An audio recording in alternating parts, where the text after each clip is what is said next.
কোন গগনের শশী কোন কাননের বাহার, কোন গগনের শশী কোন কাননের বাহার, খোল দরজা খোল মাগো দেখি একবার, খোল দরজা খোল মাগো দেখি একবার। কি পাথরের জ্যোতি কি আতর চমৎকার, কি পাথরের জ্যোতি কি আতর চমৎকার, খোল দরজা খোল মাগো দেখি একবার, খোল দরজা খোল মাগো দেখি একবার।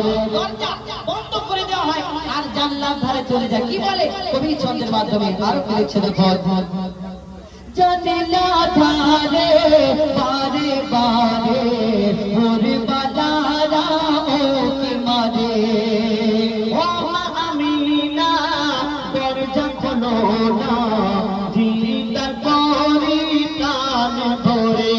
জানলা ধারে বারে বারে ওরে বালারা ওকে মারে, ও মা আমিনা দরজা খোলো না দিদার করি প্রাণ ভরে।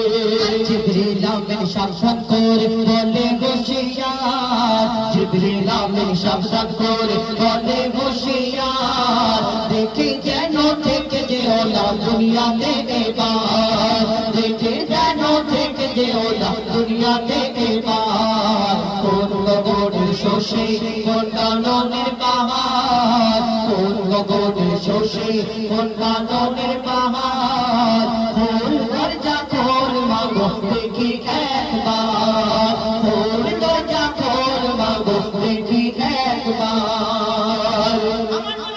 এই দুনিয়ার মধ্যে মা হালিমা যেদিন প্রথম দিন নিতে আসলেন, যেই যুদ্ধ করে আসছিল একদল, সেই দিন বাচ্চা নেওয়ার জন্য মক্কায়, সেই সময় বাচ্চা কাচ্চা নেওয়ার জন্য গাই মারা দুধ পান করানোর জন্য সেদিন নিতে আসলো।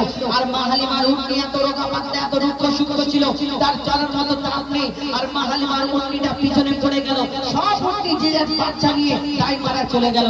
আর মা হালিমা চিন্তা করে, হ্যাঁ আমার এই রোগা উটনির জন্য আমি যেতে পারলাম না, আমি হয়তো বাচ্চা পাবো না। কিন্তু সেদিন সেখানে কি ঘটনা হলো, সেই উটনির জন্য ওই মা হালিমা আমার নবী হুজুর সাল্লাল্লাহু আলাইহি সাল্লাম তার ঘরে পৌঁছে গেলেন। কবি ছন্দের মাধ্যমে সেই সম্পর্কে আরো বলেছে দেখো, পাইনা খোঁজে তাই হালিমা কোন বাড়িটা আব্দুল্লাহ, গায়েব হতে খবর পেল বইছে সে নূরের জোয়ার। পাইনা খোঁজে তাই হালিমা কোন বাড়িটা আব্দুল্লাহ, গায়েব হতে খবর পেল বইছে সে নূরের জোয়ার। দারে দারে ঘুরে ঘুরে হলো যারে যার, দারে দারে ঘুরে ঘুরে হলো যারে যার।